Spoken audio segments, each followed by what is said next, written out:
Hello, everyone, and welcome back to channel Dad Bryon Lape reads on this incredible. Are we on Wednesday already? Is it really Wednesday? Anyways, here we have some ancient histoire stuff, some French lingo there for you. This is from Get Pocket, although I believe this is, I think this is, they pull these things off of other sites. So this is BBC Future.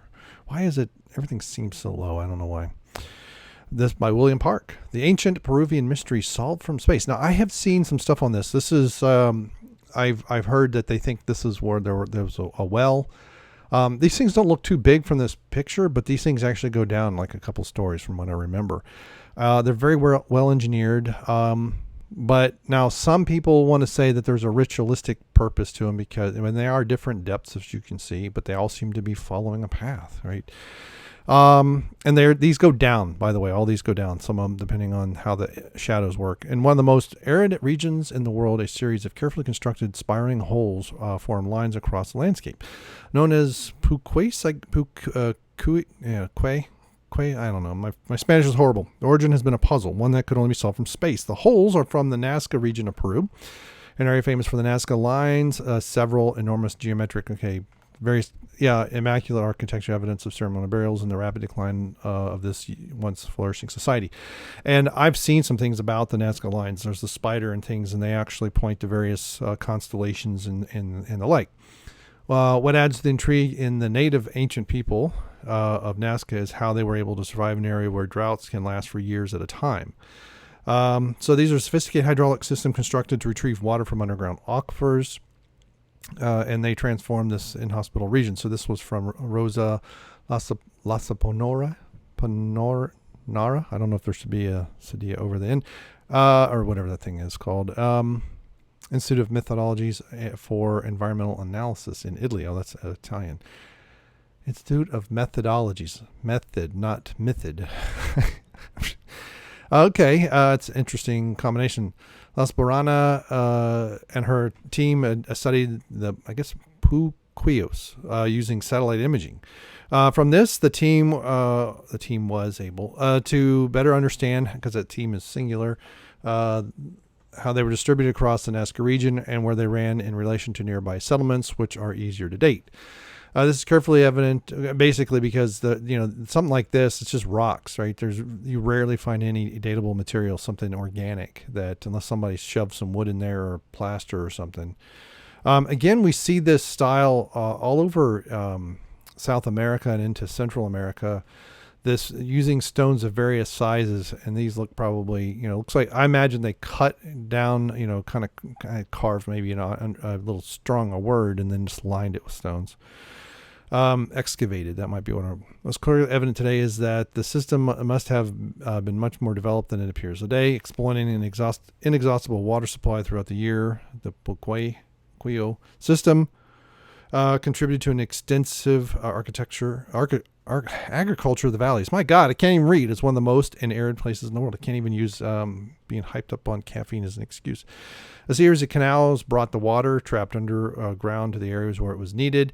Anything left was stored in surface reservoirs to help keep it moving. Chimneys were excavated above the canals in the shape of corkscrewing tunnels. These funnels let wind into the canals, which force the water through the system. Oh, that's interesting. So that's what this is? So they just opened at the bottom? They're not wells. I stand corrected. That's interesting. Were the most ambitious hydrologic project in the Nasca area. It made water available for the whole year, not only for the agriculture and irrigation, but also for domestic needs. Says Lasaponara, who has written about her satellite studies in ancient Nasca world. And, okay, so this is published 2017. How old is this? I mean, I just found out about it, but there's no date on here, so who knows? Sometimes things just take a while for people to find and pick up. And where was I? I wasn't that far. The origin has remained a mystery to researchers because it was not possible to use traditional carbon dating techniques on the tunnels, nor did the Nasca leave any clues as to the origin. Like many of the South American cultures, they had no writing system. And so this is what I'm talking about, this spider. Someone did an analysis on these paths and stuff and where to put stars. And this, I don't remember it, but you can probably find it on YouTube. But there are astronomical alignments and expressions in these lines.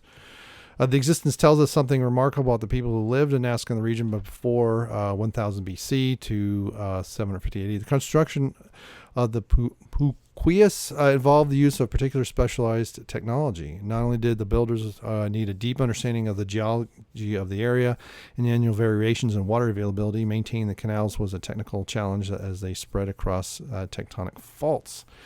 This is very impressive. What is very impressive is the great efforts, organization, and cooperation required. Okay, yeah, in the technical know-how, this is what gets me. Over and over and over, the archaeologists will talk about, they had 5,000 men and they built this, like the pyramids or something. Yet on the technical side, we have no idea how they did it. How did they know to do this? How did they figure it out? What engineering knowledge? This is where all the whole ideas of, aliens or ancient civilizations we don't know about. And it's quite possible. I think the ancient civilization is probably more believable. Maintenance was likely based on a collaborative and socially organized system, similar to the adoption of construction of the famous Nasca lines, which in some cases are clearly related to the presence of water. The quality of construction was so good that some of the Puquios still function today. These structures show that the native people of the Nasca Basin were not only highly organized, but their society was strong. Okay, this is just academic BS. In other words, she doesn't have any clue how this is the engineering required to do this, just the social structure and the amount of organization, that they're just looking for hints of civilization, if you will. Controlling water distribution by those in power over the communities that came under their influence. The key to life. Yeah. And I imagine once they were constructed, most people didn't know how they were built anyway. Especially a generation or two removed from the people who built it. And this is an assumption in my view. Just because you find these doesn't mean that it could have been a community effort to keep things running, not necessarily mean that some ruler or ruling class was lording over the water. I mean, it's possible, but that's not to me, it's just an assumption. But anyway, there we go with some ancient, so we have a better idea of what's going on with these, and that I'm glad that someone's finally figured out something with them.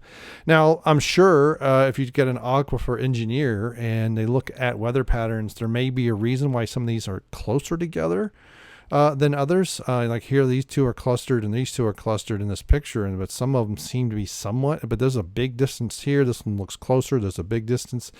So there's quite a bit. And this is one of the things I've even seen with, I think some of the, not Aztec, but I forget now, but where they see things narrow and get wider, or they put rocks in different places. And that was to disrupt the flow, slow it down, especially when they needed to go down steeper areas, that they didn't have an option. Where, let's say in the Roman aqueduct, they might have used steps of some sort, maybe some waterfalls.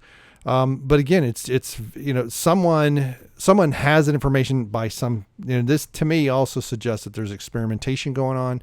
So you have essentially the scientific method in use here, without Greek, this is just, hey, this didn't work, this worked. Hey, this worked better. This doesn't work as well. Hey, but if we put this one that doesn't work as well with this one that doesn't work as well, it works better than the other one. So that kind of thing, and that may be part of what's going on here too, is they were some experimentation. Anyway, what do you think about this out down there in Peru? Let me know in the comments below. Thanks.